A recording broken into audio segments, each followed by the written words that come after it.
Hello viewer, मैं रवि वर्मा एक बार फिर से आपका स्वागत है श्री क्लासेज यूट्यूब चैनल पर।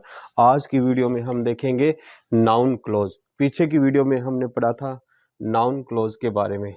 नाउन क्लोज क्या होता है कि नाउन जो क्लोज एज ए नाउन के रूप में काम करती है उन्हें क्या बोलते हैं हम? Noun clause. अब नाउन क्लोज की जरूरत क्यों पड़ती है? जब किसी भी वाक्य के अंदर केवल नाउन से काम ना चलता हो तो वहां पर हम नाउन क्लोज का यूज करते हैं।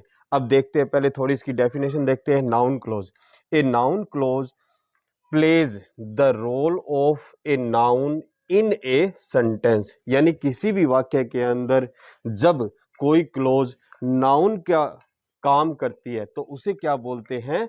Noun clause. Noun clause are used to name something when a single word is not enough।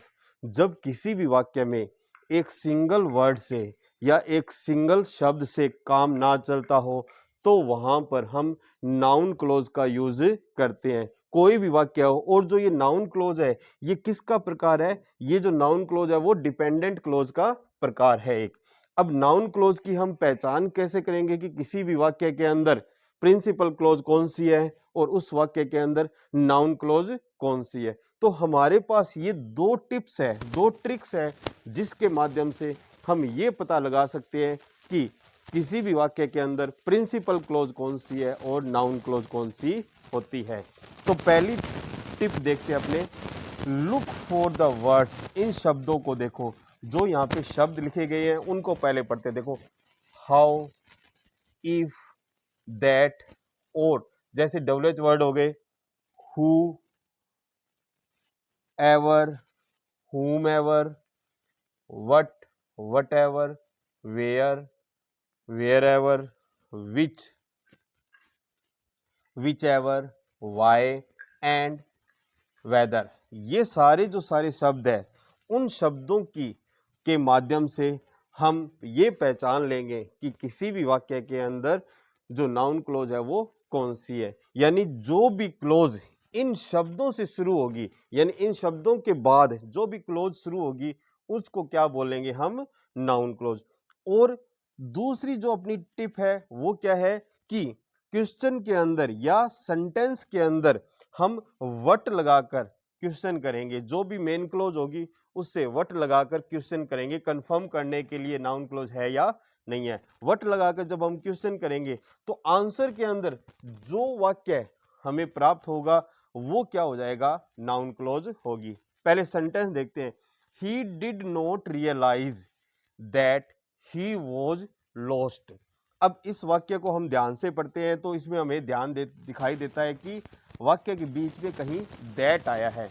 तो अपनों ने ये पढ़ा था कि जो किसी भी वाक्य के अंदर अगर दैट आया हो या ये जो मेन शब्द है इस शब्द के बाद वाला जो वाक्य होगा, बाद वाली जो क्लोज होगी उसे क्या बोलेंगे हम? Noun close. तो दैट के बाद में जितना भी ये जो क्लोज है उसे क्या बोल देंगे हम? Noun close. पहली पहचान तो ये होगी कि दैट के बाद जो भी क्लोज है वो क्या हो जाएगी? पूरी की पूरी नाउन क्लोज। मतलब कि दैट से शुरू होने वाली जो क्लोज होगी वो नाउन क्लोज। अब सेकंड सेंटेंस पढ़ते हैं। How Meera behaved was not very polite. अब इसके अंदर हमारे पास हमें शब्द मिल गया हाउ, तो इसका मतलब है ये बिहेव्ड तक का जो ये वाक्य है ये क्या हो गया? हमारा नाउन क्लोज। थर्ड वाक्य देखते हैं, थर्ड एग्जांपल देखते हैं। She did not know why they were quarrelling. तो इसके अंदर हमें ध्यान पड़ रहा है कि वाई, और वाई के बाद वाली जो क्लोज होगी वो क्या होगी? Noun clause. अब नेक्स्ट वाक्य के अंदर भी I am not interested in what ever you से। तो हमें दिखाई दे रहा है कि वट एवर जो वाक्य हो गया वो उससे आगे वाला जो क्लोज है वो क्या होगी? Noun close. वट एवर शब्द हमें दिखाई देगा। अब दूसरा तरीका देखते हैं कि हम जो मेन क्लोज, अब आपको पता लग गया कि नाउन क्लोज कौन सी है। अब नाउन क्लोज है या नहीं इसका कंफर्म करने के लिए जो हमें मेन क्लोज मिली है उससे हम क्वेश्चन करेंगे। जैसे ही डिड नॉट रियलाइज, वह क्या महसूस नहीं करता। तो आंसर क्या मिला है? उसने क्या महसूस नहीं किया, तो आंसर क्या मिला कि ही वॉज लॉस्ट। तो ये इसका आंसर हो गया। तो यहाँ पर ये क्या होगी, दैट से लेके आगे की जो क्लोज होगी वो क्या होगी, नाउन क्लोज। तो सेकंड सेंटेंस देखते हैं, वॉज नॉट वेरी पोलाइट, क्या चीज बहुत विनम्र नहीं है। मतलब आंसर क्या हो गया कि जो मीरा का जो बिहेव्ड है ना वो क्या है, पोलाइट नहीं है। तो आंसर में अपने को ये वाला क्लोज मिल गई, ये वाली क्लोज मिल गई, तो ये क्या होगी, नाउन क्लोज। अब नेक्स्ट में देखें, she did not know, what know क्या नहीं जानती, तो आगे का आंसर अपने को पता लग गया, दे वर क्वेरलिंग, तो ये वाली क्या होगी, नाउन क्लोज। और नेक्स्ट सेंटेंस के अंदर आई एम नॉट इंटरेस्टेड, अब आई एम नॉट इंटरेस्टेड किस में इंटरेस्ट नहीं है, तो आंसर मिल गया वट एवर यू से, जो भी वह कहती है या कहता है, जो भी तुम कहते हो तो उसमें इंटरेस्टेड नहीं हो। अब अपने को ये ध्यान देना, थोड़ा सा और देख लेते हैं कि यहाँ पर जो नाउन है वो किसके रूप में कार्य कर रहा है। तो पहले सेंटेंस के अंदर जो नाउन क्लोज है वो एज ए ऑब्जेक्टिव के रूप में, जो रियलाइज मेन वर्ब है इसके ऑब्जेक्ट के रूप में ये क्या कर रहा है, कार्य कर रहा है। तो ये क्या होगी, ऑब्जेक्टिव क्लोज। जो रियलाइज मेन वर्ब है उसके ऑब्जेक्ट के रूप में ये जो नाउन क्लोज है वो क्या कर रही है, कार्य कर रही है। अब दूसरे सेंटेंस के अंदर जो ये हाउ मीरा बिहेव्ड है, यहां पर हाउ मीरा बिहेव्ड क्या बना हुआ है, सब्जेक्ट बना हुआ है, किसका, वॉज मेन वर्ब का। तो यहां पर एज ए सब्जेक्ट के रूप में नाउन क्लोज कार्य कर रही है।